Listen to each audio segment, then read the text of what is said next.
O rei demônio, que tinha a ambição de governar em Teasla junto de seus 4 generais, teve seu castelo invadido pela heroína Emilia, e após uma pequena batalha, fugiu através de um portal mágico junto do seu general Alciel, e a heroína o seguiu. Após o rei desaparecer, a Federação de Cavaleiros deu fim às criaturas das trevas, e uma mulher de cabelos brancos entrou em seu castelo. Ela criou uma bola de energia após tocar em uma planta e se pergunta aonde o rei demônio errou. Ele foi transportado para a Terra, onde precisa viver uma vida humana, adotando o nome de Maul e trabalhando agora no McDonald's. E atualmente está muito calor em sua casa. Alciel, que agora se chama Shirou, tira Orochimaru, que é o general Lúcifer, de um dos armários. Ele o repreende por ser muito preguiçoso e não ajudar na casa. Maul deixa os dois discutindo e sai para trabalhar. Abrindo a porta, ele acaba derrubando a heroína Emilia. Ela levanta e zomba da situação do rei e de seus generais, que não possuem um ar-condicionado. Enquanto Maul discute com sua inimiga, ele sente uma presença estranha em uma parte do apartamento, mas ignora a sensação. Ele se despede de Emi e parte para o trabalho. Shirou planeja começar um emprego com turnos, mas avisa a Orochimaru que a arrumação da casa estará em suas mãos e o ameaça para fazê-la. Maul fará um turno em seu trabalho junto de Shiro, que é uma humana com quem ele fez amizade. Ela elogia sua nova bicicleta, que foi paga por Suzuno, que é uma subordinada de Emi, que compensou a destruição da anterior. Suzuno conversa com Emi em seu apartamento do lado do de Maul sobre a compra da bicicleta, e Emi de repente sente estar sendo observada e se pergunta se o novo assassino do céu está atrás de sua espada sagrada, já que o último que tentou obtê-la foi o arcanjo Sariel, que atualmente tenta conquistar a chefe de Maul, sempre comprando muita comida da filial em que trabalha, mas como resultado acabou engordando. Enquanto trabalha, Maul se lembra da sensação que teve mais cedo. Em casa, Shirou tenta ensinar Orochimaru a lavar as roupas, e a discussão dos dois pode ser ouvida no apartamento vizinho de Suzuno. Orochimaru sente uma presença vindo do armário, mas Shirou não acredita que a casa tenha sido invadida e ordena que a roupa esteja lavada quando ele voltar do mercado. Terminando o trabalho, Shiro pede para ir até a casa do Maul, pois quer acender pequenos fogos de artifício junto de Suzuno. Ele reluta, já que não sente que seja um bom dia para uma visita. Enquanto aspira o chão, Orochimaru vê uma pequena criatura e começa a persegui-la. Mas quando começa a chover, ele tira a roupa do varal, que precisará ser lavada de novo, mas ao tentar colocá-la na máquina, um par de antenas sai da pilha. Orochimaru grita e atrai a atenção de Emi e Suzuno, e também do Maul e Shiro, que estavam chegando em casa. A criatura era uma barata, e ela sobe no braço do Maul, que a atira para longe. Suzuno usa seu martelo de ferro, de luz, e a esmaga. De tarde, todos se reúnem para acender os fogos, e aquele ritual é algo em memória de ancestrais, e o Maul revela que teve pais que não sabem onde estão. De repente, um portal se abre, e uma maçã gigante e amarela é jogada para fora. Emi reclama de sempre acontecerem coisas estranhas quando está perto do Maul, e ele a ofende falando de suas roupas íntimas. Emi saca sua espada sagrada e ao tentar cortar o Maul, ele se defende usando a maçã. A fruta então cria braços que param a arma, deixando todos chocados. A fruta então flutua e se abre, revelando uma pequena bebê de cabelos roxos que espirra e depois dorme. Depois de ser levada para dentro, ela acorda e se apresenta como Alas Ramos. Ela espirra de novo e uma lua se ilumina em sua testa. Ela não sabe onde é sua casa e diz que seu pai é o Maul Satan e aponta para ele. Todos ficam surpresos, e principalmente Shiro e Shirou, e Alas completa dizendo que Emi é a sua mãe, a deixando em choque. Os dois tentam negar, mas Alas começa a chorar e abraça Emi, a chamando de mãe. E após relutar, ela a abraça de volta e a acalma. Ela finalmente dorme e ficam se perguntando como ela reconheceu Maul como Satan. Ele explica que talvez Alas tenha ouvido seu nome de alguém que a mandou para lá. Emi fica se perguntando se alguém virá para o mundo humano em breve, e eles descartam o envolvimento de Sariel, pois Alas não é um nome sagrado e sim da região de humanos que vivem em Teasla. Eles precisarão então ficar com ela até que seu responsável apareça. Suzuno se oferece para cuidar dela, mas o Maul fica apreensivo pensando em alguma coisa e decide cuidar de Alas em sua casa. Depois da escola, Shiro traz algumas compras para Shirou, que está muito cansado. Alas finalmente dormiu após chorar a noite toda, pedindo pela sua mãe. As compras são utensílios de bebês, e Suzuno aparece para entregar marmitas e Orochimaru acaba fazendo barulho. Alas acorda chorando e chamando seu pai. Shiro troca sua fralda com habilidade e se apresenta junto de Suzuno para a pequena, que as chama de irmãs. No trabalho, Emi explica para sua amiga que uma parente do Maul a confundiu com sua mãe e não para de chamá-la assim. Ela entrega ingressos de um parque de diversões para a criança e se diverte. Shiro e Suzuno levam Alas para o trabalho de Maul, onde ela se anima e grita por seu pai, que fica envergonhado. Mayumi, a chefe do Maul, o lança um olhar mortal e depois de recepcionar Suzuno, segura a criança no colo pedindo para falar com Shiro e Maul. Sariel fica arrasado ao ver a cena, achando que o bebê é de sua amada Mayumi. Ela dá uma bronca em Maul e Shiro pelos rumores que podem surgir pelo descuido dos dois. Depois libera Maul para que cuide de sua filha naquele dia. Ele pede ajuda de Shiro para resolver a situação, e ela chora emocionada com a confiança dele e concorda. Mayumi retorna para a sala e entrega alguns ingressos de um parque para os dois. E agora todos juntaram entradas e planejam ir no local para animar Alas, que exige que seu pai e sua mãe vão juntos dela. Shiro apoia a decisão e de noite Emi fica envergonhada por ter que sair com o Maul. Ela recebe uma ligação de sua aliada Emeralda, que também não conhece nada sobre humanos ou demônios encontrados em maçãs, mas promete investigar a respeito. Na casa do Maul, Shiro está preocupado com a segurança de seu mestre e Alas durante o passeio. Suzuno promete que vigiará Urushihara caso o general queira ir segui-los. Enquanto Mao leva Alas para o parque de bicicleta, uma mulher de cabelos brancos observa de longe fazendo seu anel brilhar e ao mesmo tempo a lua na testa de Alas também se ilumina. Shiro veio vigiar os três no parque e se encontra com Shirou os observando. Eles veem Emi bem arrumada e se aproxima de Mao e Alas. A amiga de Emi chamada Suzuki se junta aos dois observadores, pois também está curiosa com aquele encontro. Os três se dirigem até o metrô e enquanto isso um homem com cavaleiros atravessa um portal enorme indo para o mundo humano. Mao, Alas e Emi vão até uma loja de chapéus e Emi pergunta até quando Mao pretende cuidar da criança. Ele responde que pode ser até os pais dela voltarem ou até ela virar adulta. Ela escolhe um chapéu com a faixa amarela e o Mao comenta que provavelmente seus exércitos foram dizimados e ele não teria motivo para voltar a Inteazla. Eles se encaminham para o parque e continuam sendo seguidos. Suzuki provoca Shiro sobre o motivo dela estar ali, deixando-a envergonhada. Alas se interessa em ver uma atração teatral e dessa vez Emi paga o ingresso. Durante a apresentação, Alas começa a ficar séria comentando que todos caíram da árvore. Ela comenta que sua mãe a pegou e fugiu, e a lua em sua testa se ilumina, e ao saírem da apresentação às pressas, Alas acaba desmaiando. Mao sai para pegar uma bebida e a mulher misteriosa de cabelos brancos se aproxima. Ela se agacha perto de Alas e restaura sua força com seu anel. Emi fica assustada e abraça a criança. Ela comenta não ser uma inimiga e sabe o nome de Alas. Ela alerta que já notaram um fragmento de Esod na testa dela e Gabriel, junto do seu regimento celeste, estão a caminho. Mao chega com a água, mas a mulher já sumiu, e Emi o soca por não perceber a presença estranha. Urushihara e Suzuno conversam sobre o portal que sentiram, e enquanto isso os três perseguidores alcançam Mao e Emi. Shirou está muito esgotado por ver tudo que seu mestre tem gastado durante o passeio. Os dois, junto de Alas, tiram a foto familiar e depois entram na roda gigante, sendo seguidos por Shirou e Suzuki, que acabaram tirando uma foto de casal por acidente. Emi questiona Mao sobre o motivo de cuidar de Alas, e depois de relutar, ele explica que antes de se tornar rei demônio, seu clã foi derrotado por outro muito violento. Seus pais morreram no acidente e ele foi salvo por um anjo. Conforme se curava, ele entendia que não fazia sentido um anjo ajudá-lo, e perguntou o motivo. E ela lhe disse que foi por nunca ter visto um demônio chorando antes. E com ela, o Mao aprendeu sobre o reino dos humanos, e talvez até sem intenção, o anjo tenha provocado a invasão do rei em Inteazla, e o símbolo que ela deixou em Satã no dia que sumiu foi uma lua igual à da testa de Alas. A pedido dela, após conquistar o reino humano, ele plantou a pequena lua em um vaso. Ele acredita que Alas saiu de lá, então é a sua responsabilidade. Emi comenta sobre a mulher novamente, sobre a cavaleira de Yesod, deixando Mao em choque. Ele bate em sua cabeça e comenta que Alas pode ser a reencarnação de Yesod. Descendo do brinquedo, Emi compra a foto familiar dos três, deixando Alas feliz. Eles recebem uma ligação simultânea de Urushihara e Suzuno, que estão em apuros. Suzuki liga para Emi pouco depois de descerem da roda gigante e informa para eles voltarem para casa. Shirou se despede e ela lhe entrega seu número para caso precise de ajuda. Ela olha a foto do casal que tiraram e fica envergonhada. Chegando em casa, Urushihara e Suzuno estão rendidos pelos guardas de Gabriel, que pede para levar Alas e a espada sagrada de Emi. Alas se nega a ir com ele, pois foi quem levou seus amigos da árvore. Mao fala que não vai entregá-la e Gabriel lança um raio de poder nele, o jogando contra a parede, pedindo mais uma vez a guarda de Alas. Ele se recusa e diz que transformará a pequena em uma herdeira quando recuperar seu trono. Ele ameaça atacar o Mao de novo e Shiro se coloca entre os dois. Ela começa a chorar, implorando para que ele não leve Alas. Gabriel fica tenso por vê-la chorando e recua, prometendo buscá-la no dia seguinte. O grupo se reúne e precisa armar um plano para se defender contra o anjo, e o Mao pede para Emi dormir ali naquela noite. Shiro é levada para casa por Shirou e o Mao comenta com Emi que caso Gabriel os ataque, ela precisa estar lá para ajudá-lo. Shirou volta para o apartamento de Suzuno, que está junto de Urushihara. Eles dividiram os grupos assim para que Emi passasse a noite com Alas, e Suzuno nos explicou mais cedo sobre a lenda da árvore da vida, que sustenta o mundo, e os seus frutos são chamados de Séfira, que são componentes importantes dele. E Esod, por exemplo, governa o mundo não físico, sendo o número 9. Seu guardião é o arcanjo Gabriel, e a falta de fruto causa desequilíbrio. Suzuno, ao contrário, não acredita muito na lenda, e nem que precisariam devolver Alas. Mao vai lutar por sua filha, pois acredita que seus súditos fariam o mesmo em seu lugar. Os dois se preparam para dormir, e enquanto Suzuno pergunta para Shirou qual o real motivo do exército demônio querer dominar o mundo, Shirou dá uma resposta que Suzuno não entende muito bem. Alas está deitada ao lado de Emi, muito feliz vendo a foto que tiraram. Eles guardam ela perto do travesseiro, e ao apagar a luz, Emily nota que está muito perto do Mao, pois a criança os agarrou. Ela pede para o seu pai contar uma história, e o conto é uma versão mais leve da vida do Mao, até se tornar rei e viver feliz para sempre. Alas dorme e Emi pergunta qual foi o destino do rei, e questiona por que ele queria outro país, se já tinha o seu. O Mao corta o assunto e os três dormem abraçados. Ao acordar no dia seguinte, ela sorri ao ver Mao e Alas. Gabriel a cumprimenta do seu lado, e ela se movimenta assustada, apontando a espada sagrada para ele. Gabriel diz que quer apenas conversar, mas Emi persiste em ameaçá-lo. O Mao acorda com a barulheira e toma um susto ao ver o anjo. Ele abraça Alas e Gabriel explica que precisa levar a criança ou a espada. Ele conta que os dois foi roubado e fragmentado, e que os dois itens que almeja são os fragmentos do Yesod na mão de cada um. Emi olha para o cabo da espada, vendo um fragmento púrpura por Anela. Com a distração, Gabriel agarra a ponta da espada, impedindo-a de atacá-lo. Shiro começa a chamar o Mao do lado de fora, e ele coloca Alas no chão, implorando para não levá-la. Ele oferece sua cabeça no lugar de sua filha, e Emi o repreende, pois ela quem quer derrotá-lo. Gabriel não vê outra escolha a não ser usar a força. Ele começa a sufocar o Mao, e Alas se coloca na frente do seu pai para defendê-lo. A lua em sua testa se ilumina, e ela vibra de poder, lançando um ataque poderoso contra Gabriel e voando sobre ele.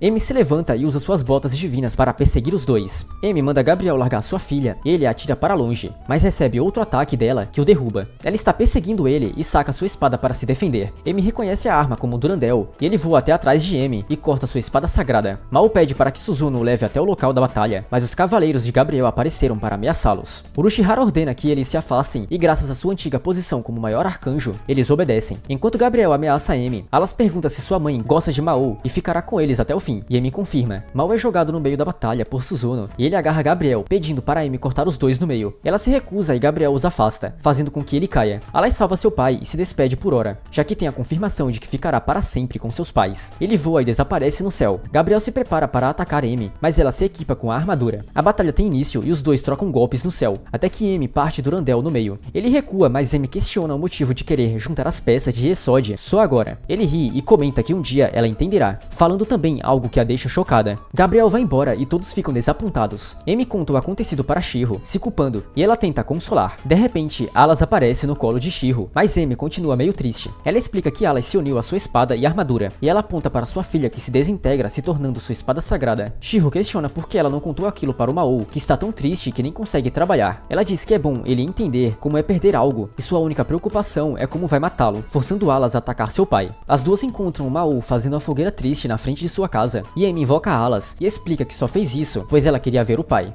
Mao se emociona e chora ficando irritado com a reação das duas. Ele grita dizendo que já sabia daquilo, disfarçando seu constrangimento e leva sua filha para dentro. Emi se recorda das palavras de Gabriel. Ele a disse para priorizar a segurança do mundo, já que uma segunda calamidade do Rei Demônio não pode acontecer. Gabriel reclama da situação, comendo junto de Sariel, e ele diz que não sabe onde está a outra asa. E Sariel diz que a localização é óbvia, apenas se observarem quem roubou Yesod, já que foi a filha Layla e a mãe de Emi. Mao ri malignamente até ser surpreendido por Shiro. O álbum de fotos dele com sua filha cai no chão e ela chama para uma reunião. Kisaki informa que no dia seguinte o restaurante vai fechar para ficar em manutenção. E isso deixa o Mao chateado com a notícia, e ao chegar em casa, tem uma nova surpresa. A proprietária pediu para saírem do local, que ficará em manutenção. Suzuno vai para a casa de Emi e Urushihara e Shiro estão muito abalados com a notícia, e assim que Mao conta do seu desemprego, a situação piora. Eles receberam uma caixa da proprietária há 2 semanas, e Emi abre sem relutar. É uma fita e Shiro oferece sua casa para assisti-la, já que possui um aparelho. A mãe deles os recebe com gentileza e Emi e Mao se apresentam. Ao passar a fita, eles veem um vídeo da proprietária no Egito. Ela os informa que arrumará os danos do apartamento e em troca, a sua sobrinha precisará da ajuda deles para trabalhar em uma cabana na praia. Eles poderão morar com ela até que as obras fiquem prontas. Mao aceita o trabalho já que o pagamento é muito bom e ainda promete que levará mais ajuda. Ao contar isso em casa, Urushihara reclama pois não quer trabalhar. Alas diz para não serem maus com o tio Lucifer e chorando, Urushihara diz que vai se esforçar para ser melhor que o Mao no emprego. A mãe de Shiro gostou muito do Mao e até afirma provar que sua filha se apaixone por ele. Ela também não vai impedi-la de ir para casa na praia caso queira. Mao conta em seu trabalho que já arrumou um novo emprego por um certo período. Ele volta junto de Shiro e no caminho se encontram com Sariel. Ele está se lamentando pois a lanchonete fechou e fica irritado por não terem avisado, mesmo ele não aceitando se juntar a Gabriel. Shiro pergunta o que aquilo significava e ele conta que Gabriel pediu seu auxílio e que ele veio pegar a espada sagrada, mas não sabe a sua localização e nem que estava no formato de uma criança. Kisaki aparece e ao ver que Sariel está importunando Shiro, o proíbe de vir ali por um tempo. Mao também não sabe onde está a espada e Shiro repreende, pois ele é o pai de Alas. Ela afirma que queria que todos se dessem bem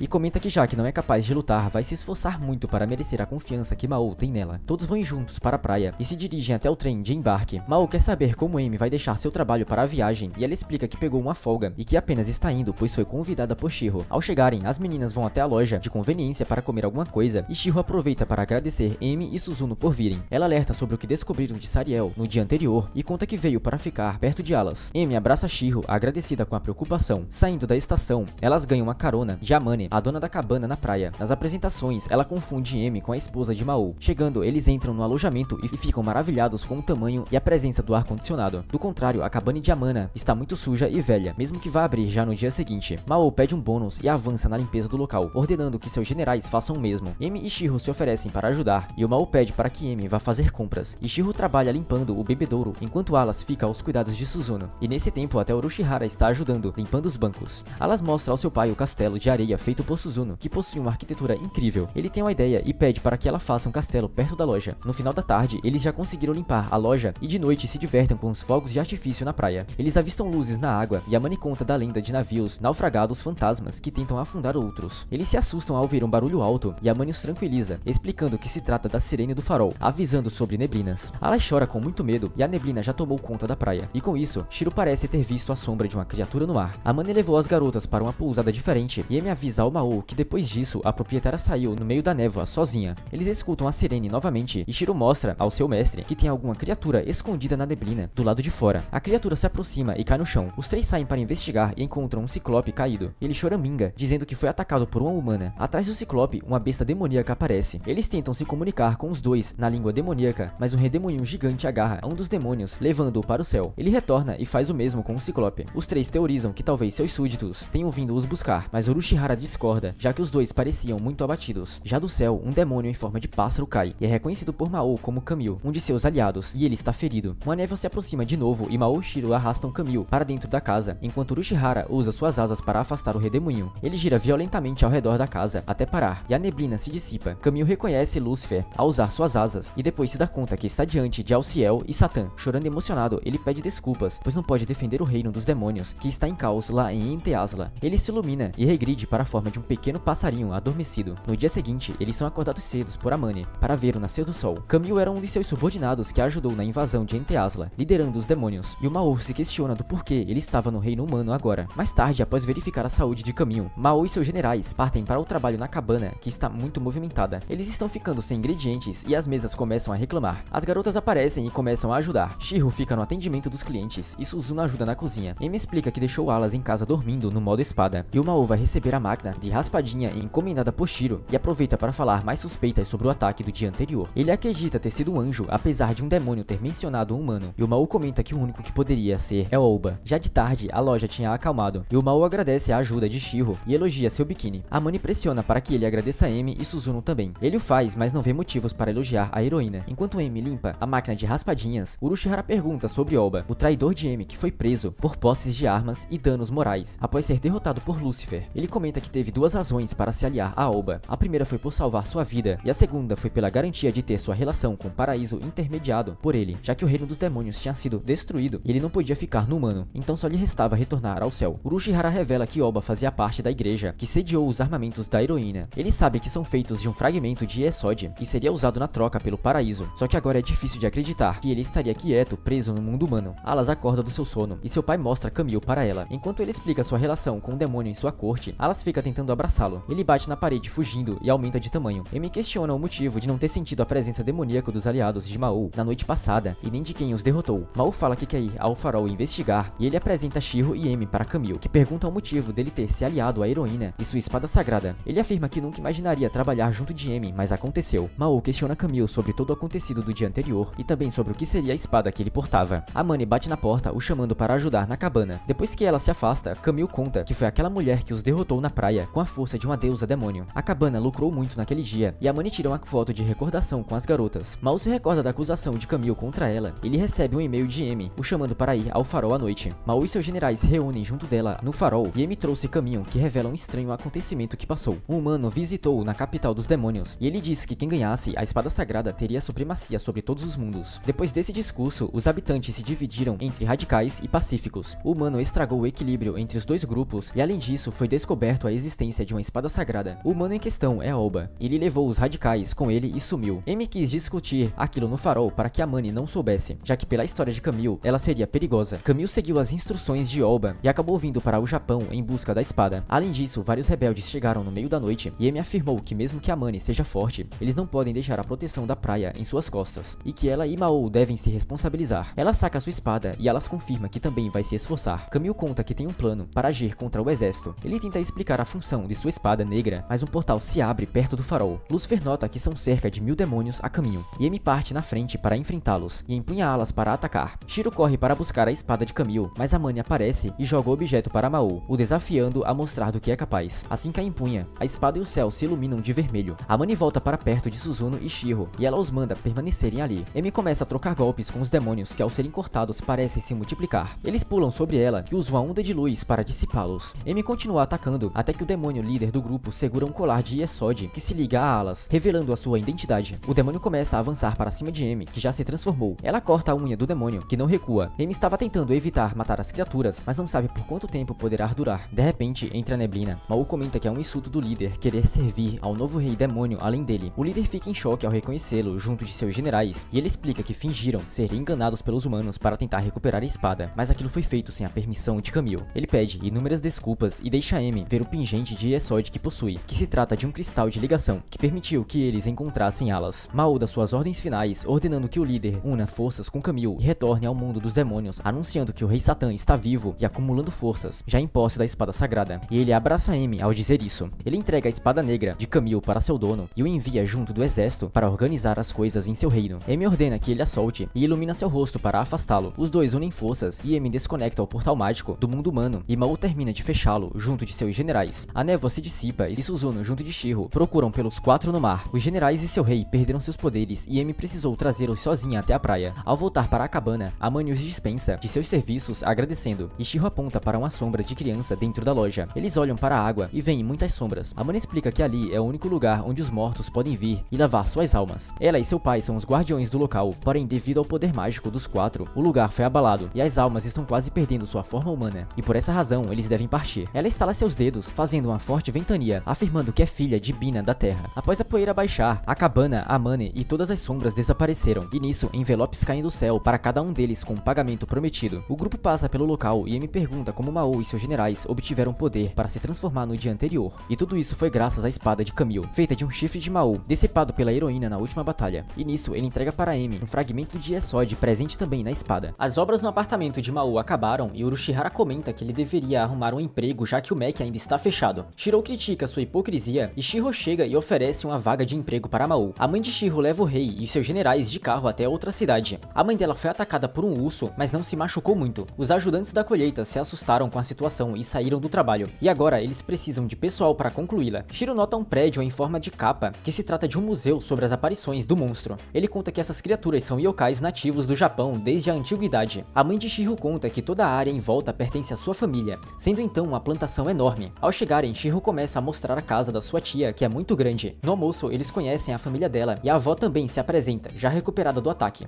A tia de Shiro provoca ela sobre Maul, a deixando irritada, e o Maul comenta que está feliz por poder ver outros rostos. Eles são levados até o campo e informados sobre os locais das verduras. Os três já começam a trabalhar arrancando ervas daninhas e no fim da tarde estão exaustos. Antes do jantar, Shiro sugere que eles vão até as termas presentes no hotel. Porém, ao chegarem lá, acabam encontrando Alas junto de Amy e Suzuno. A criança chamou Maul de pai, deixando a mãe e o primo de Shiro confusos. Eles inventam uma história para disfarçar a presença das três, e a mãe de Shiro dá uma bronca em Maul por não trazer a criança desde o início. Amy pede desculpas pelo inconveniente e pede para que ela e Suzuno trabalhem na colheita também. De noite, Shiro chama Maul para conversar e os dois vão caminhar pelo campo, e o Maul fica surpreso com o céu estrelado. Shiro queria falar sobre Amy, e ela conta que o motivo dela ter vindo para trabalhar junto dele é que se sente estranha por Maul vir até aquela fazenda, e isso se deve ao fato de Amy vir de uma família de fazendeiros e tal comportamento de seu inimigo mexeu com ela. Os dois voltam para casa e Shiro agradeceu pela companhia de Maul, mas no caminho uma criatura parece os seguir. Amy aparece na madrugada seguinte, acordando Maul e seu general, e Suzuno já se juntou à cozinha da família. Urushihara apanha para levantar cedo e a colheita tem início. Maul e Amy dividem uma estufa de berinjelas e Shiro ficou em casa cuidando das crianças. Durante o trabalho, Amy explica que colher vegetais cedo no verão é correto, já que de manhã eles possuem mais nutrientes. Ela conta que se não colherem tudo naquele dia, na manhã seguinte os vegetais terão crescido de forma absurda, ficando ruins para o consumo. Amy nota a expressão de culpa em Maul, já que os demônios destruíram os campos de seu pai. Ela não quer a pena dele, já que isso faria sua sede de vingança oscilar. Maul e Shiro ficam entediados na parte da tarde, onde não possuem serviços da colheita, então pedem algum trabalho para a avó de Shiro. Ela os manda levar os netos para ver a mãe, enquanto Urushihara ficou em seu quarto. O grupo leva o pequeno para sua mãe e começam a conversar. De repente, ela pede para que façam silêncio e se abaixem. Eles o fazem e percebem um enorme urso próximo à plantação. Eles começam a descer o caminho devagar, mas o primo de Shiro começa a chorar, atraindo a atenção do animal. Enquanto Shiro evacua o resto do grupo, Amy e Maul ficam para trás para deter o urso. Ele se assusta com um carro e avança sobre Amy, que o segura dando um golpe e o derrubando no chão, apenas com os braços, deixando assim a família de Shiro em choque ao ver aquilo. A notícia se espalha através do jornal, e agora vários fotógrafos estão atrás de Amy. O primo de Shiro agradece por ela ter salvo sua esposa e filho, mas ela não deu detalhes do ataque para a imprensa e Suzuno sugere que isso é pela pela amizade de Emi com Shiro. Ela está sendo chamada de matadora de ursos por Shiro e Shirou e fica irritada com a situação. Ele e seu general foram para o campo junto com o tio de Shiro, que revela querer entregar tudo para seu filho administrar, mas não consegue fazê-lo vendo o esforço dele e sua esposa no trabalho. Os lucros estão triplicados devido aos painéis solares que foram colocados perto da plantação. O Mao compara aquilo aos seus súditos, demônios que quando carregados de energia não precisam comer. Voltando para casa, eles conhecem Honda, presidente da associação vizinha. Ele os informa sobre os roubos nas plantações de frutas que vêm ocorrendo na região. O grupo não tem como patrulhar uma área tão grande para vigiar os legumes, mas Mao comenta que o carro que viram de tarde seria um veículo discreto ideal para o contrabando, e já que estava na plantação, ele deverá atacar naquela noite. Mao não quer perder a ajuda da família Sasaki para protegê-los, e ele começa a planejar as rotas de vigia, e a avó de Shiro chega, mas tendo ouvido a conversa, ela promete que não irá revelar o plano. Ela os ajuda fazendo um mapa da fazenda e marcando as estradas em que o carro poderá passar, reduzindo assim os pontos de vigia em apenas 2. Urushihara, no entanto, aponta para um objeto que é fácil de roubo e que destruiria a plantação se sumisse. Já que eles notam que o alvo do ladrão também são os painéis solares, eles se dividem na vigia e Mao fica junto de Suzuno, e logo em seguida o veículo passa. Eles se abaixam e o Mao acaba encostando na parte de cima de Suzuno, deixando assim ela irritada. Eles veem o veículo parar e um homem desce, pegando a melancia e voltando para o carro. Por sua visão mágica, Suzuno conta para Mao que são 4 pessoas. Mao informa a Emi sobre o que viram e o carro se aproxima, e então dele descem 3 homens equipados. Eles começam a desmontar um painel, mas Shiro os surpreende. Um deles corre para atacá-lo, sendo facilmente nocauteado e pego. Os demais fogem com o carro e Emi voa atrás deles. Urushihara conta tudo para o Mao e Suzuno, falando sobre a rota que o carro vai tomar, alertando também Shiro para chamar a polícia. Os ladrões se assustam com a figura de uma mulher de kimono na estrada e batem o carro em alguma coisa. Eles ficam assustados achando que é um fantasma. Um deles acaba descendo para ver e encontra Suzuno segurando o carro com as próprias mãos. Ela levanta a frente do veículo e os ladrões ouvem um barulho no teto, que após alguns impactos se abre, mostrando a cara de Emi cheia de raiva. Um dos ladrões sai correndo de medo e acaba impedido por Mao, que tomando sua forma demoníaca, o segura pela cabeça. Quando a família de Shiro chega, os assaltantes já estão sendo levados pela polícia e a avó de Shiro fala para seu neto agradecê-los, já que mesmo que tenham poderes, eles os usaram para defender a família. Depois que voltam para casa, Mao e seus generais recebem, além do salário, um carregamento de vegetais e frutas. Urushihara lê uma notícia sobre os ladrões que, segundo a investigação, só roubaram para se divertir, e também afirmavam ter visto demônios quando foram capturados. Enquanto vê a notícia no jornal sobre o assalto na fazenda, Emi recorda de questionar Suzuno sobre como Mao conseguiu se transformar, mas provavelmente ele absorveu a energia do museu de Kappa, se alimentando do medo das pessoas sobre essa criatura. Só que de repente, Emi recebe uma ligação de Emeralda que pergunta se Layla, sua mãe, não apareceu por ali. Emi fica confusa porque ela nunca conheceu sua mãe e nem sabe se está viva, mas Emeralda conta que conheceu uma mulher que tem certeza que é a mãe da heroína. Ela fica pensativa na casa de Suzuno até que as duas escutam um grito, mas era apenas o Mao discutindo com Shiro sobre a compra de uma televisão. Enquanto isso, Gabriel está vivendo no mundo humano, e na casa de Mao, Shiro rebate seu mestre falando que eles já têm internet, mas o Mao não cede, pois ele quer uma TV para assistir junto de Alas, assim como Emi faz. Shiro sugere que eles vão a uma imobiliária, pois caso tenham que pagar uma taxa para receber sinal na TV, não poderão comprar uma. Eles têm um orçamento de 20 mil para comprar o aparelho, mas Mao ri e mostra o cartão cheio de pontos, que adquiriu comprando uma máquina de lavar e a geladeira na loja. E agora ele vai ter ainda mais dinheiro no orçamento. E então é decidido que Suzuno vai acompanhá-los no dia seguinte para comprar uma também. No caminho para a casa de Emi, ela comenta que talvez, um dia, elas precisarão proteger o Rei Demônio, já que é possível que seus súditos tentem buscá-lo agora que sabem de seu retorno, e se perguntam por quanto tempo vão usufruir daquela vida pacífica. A amiga de Emi liga para ela de noite e pergunta que tipos de roupa Shiro gosta de ver em garotas, já que ele a havia convidado para fazer compras. No dia seguinte, Mao, Suzuno e Shiro saem de casa para ir à loja, sendo vistos por Gabriel. No trabalho, Emi está com uma cara de poucos amigos, e sua colega pergunta se ela brigou com Suzuki, já que ela não veio trabalhar naquele dia. Emi desmente aquilo, mas fica muito irritada em imaginá-la saindo com Shiro. Suzuki acredita que os dois vão a um encontro e não sabe que Mao e Suzuno vão estar juntos. Emi parece tão estressada que seu chefe a libera do serviço mais cedo. Gabriel veio falar com Urushihara, mas ele ataca a geladeira e o general o manda falar logo. O anjo pergunta o motivo dele ter decaído para o reino dos demônios, seguindo um tão jovem como Mao. Urushihara comenta que agora está se divertindo bem mais do que no céu, e Gabriel exige informações do antigo rei demônio Satã, com quem Lúcifer tinha contato, mas não obtém resultados. Agora ele não tá mais interessado nos cristais de Yesod, já que foi remanejado daquele caso. Emi se recorda da mulher misteriosa e de como ela sabia sobre os cristais. Além disso, Emeralda lhe contou que o império de Elzahan começou uma guerra com todos os países em busca de uma supremacia, e há rumores de um demônio em seu exército. Emeralda diz de que uma heroína com a espada sagrada não deve se meter em guerras humanas. Emeralda descreveu Layla como tendo cabelos prateados e sendo parecida com Emi. Ao se despedirem, ela acreditou que uma mulher teria ido ao Japão visitá-la. Urushihara passa alguns dados que considera como tesouros do Rei Demônio para Gabriel, mas antes de sair, ele alerta sobre o Vigia já está no mundo humano, e isso deixa Urushihara preocupado com a notícia. Emi adiciona magia no cristal que obteve na praia, descobrindo assim a localização do próximo. Shiro comenta com sua amiga sobre Shiro e Mao irem comprar uma TV juntos, e a garota começa a fantasiar que os dois são um casal. Chegando em casa, ela liga a TV que se ilumina com a forte luz a desmaiando. Suzuki se encontra com Shiro junto de Mao e Suzuno, e ela já esperava que não fossem sozinhos. Shiro pede a ajuda dela para escolherem o aparelho de TV e o celular que ele também planeja comprar. Como todos não têm conhecimento sobre o assunto, Suzuki os convida para almoçar enquanto dá uma aula sobre eletrônicos. Enquanto comem, Mao fala seu orçamento para a TV, que é bem menor que o de Suzuno. Um cliente que fala inglês começa a discutir com o atendente do local pedindo por um garfo, e o Mao traduz o seu pedido, mostrando ser fluente na língua. O homem sai do restaurante falando japonês normalmente, e ele reclama no celular que começou a falar a língua errada, mesmo sabendo em que país ele está. Enquanto Emi segue a luz do cristal, ela se pergunta se a mulher que ajudou Alas antes não seria a sua mãe. Ela chegou perto de um hospital e se encontra com a mãe de Shiro. As duas entram e visitam Shiro, que permanece desacordada desde o ataque da TV. Quando chegam na loja de eletrônicos, Suzuki aconselha Shiro a conseguir um desconto junto de Suzuno. Ele agarra sua mão e agradece pela dica, deixando-a envergonhada. Mao nota aquela reação e pergunta se ela está apaixonada por Shiro.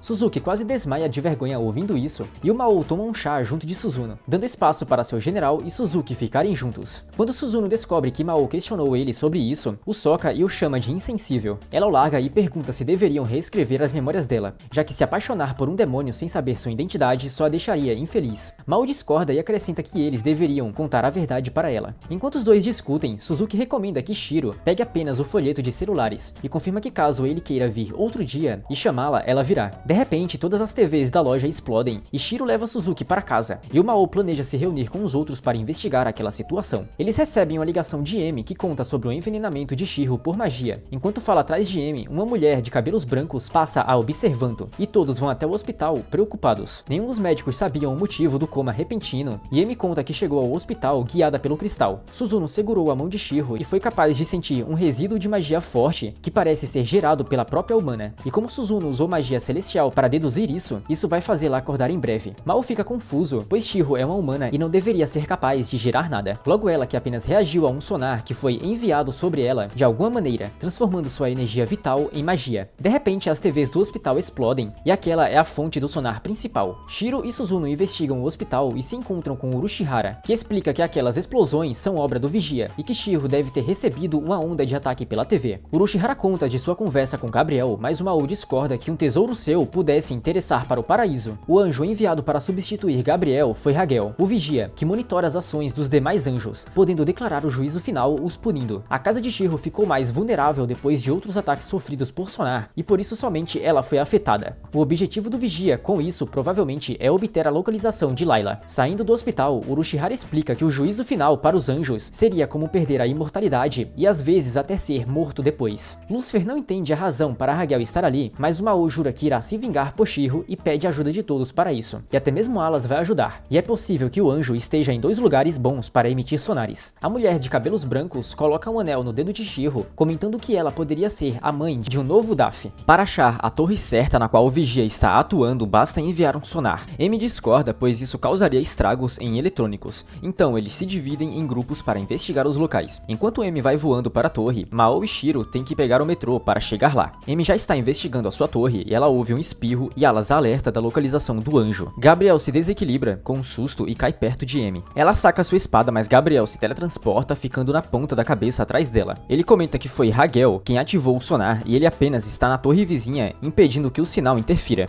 Emi comenta de Layla e Gabriel parece ter uma informação nova sobre ela. Mao e Shiro sobem na torre vizinha pela escada, ficando exaustos. Já Suzuno não viu sinal de batalha de nenhum dos locais. Urushihara sugere de novo que ela use um pulso sonar para descobrir facilmente o local certo, e o anel de Shiro brilha, fazendo-a acordar. Ela começa a falar com alguém no celular e percebe que está usando um cristal de Yesod. Gabriel revela que assim que Emi foi enviada para a Terra, sua existência foi considerada uma crise no paraíso, já que seu pai é um homem comum e sua mãe é um anjo. Gabriel abre suas asas e continua seu questionamento, pois não seria possível que Layla tenha tido um bebê com um humano, pois são de espécies diferentes. Mesmo assim, aconteceu. Anjos e humanos seriam iguais, então tal informação não pode vazar e por isso os anjos estão atrás da mãe de Emi e também de seu pai que está na Terra. Emi fica fica chocada ao saber que seu pai, chamado Nord, está vivo, e Shiro ouve a história da mulher de cabelos brancos e quer ajudar. Ela é guiada até o telhado do hospital e pede um arco e flecha para lutar. Suzuno usa seu poder para emitir uma onda sonar que é sentida por Mao e Shiro da torre. Suzuno pede para Orochihara se preparar, pois está sentindo uma magia se aproximando, e Shiro aparece voando em volta de energia. Ela avisa para Suzuno não fazer mais aquilo, pois prejudica o balanço do mundo. Os dois notam que ela está se comunicando com alguém, mas Shiro desconversa. Suzuno saca sua marreta para defender Shiro dos anjos guardiões que surgiram. Aproveitando o tempo ganho, Shiro materializa um arco e flecha e, pronunciando um encantamento, atira para o céu, voando assim para longe. Suzuno começa a lutar contra os soldados, jogando um para o chão facilmente. A onda da flechada de Shiro varre o céu, e Mao e Shiro a notam, e ao seu lado está o homem gringo do restaurante. Ele estava falando em japonês, e os dois percebem que se trata de Hagel. O poder de Shiro chove sobre o céu, e se trata de uma mana que alimenta os dois, fazendo libertarem sua forma demônio. Amy continua confusa, se sentindo sem objetivo, já que veio atrás do Mao, justamente para vingar seu pai.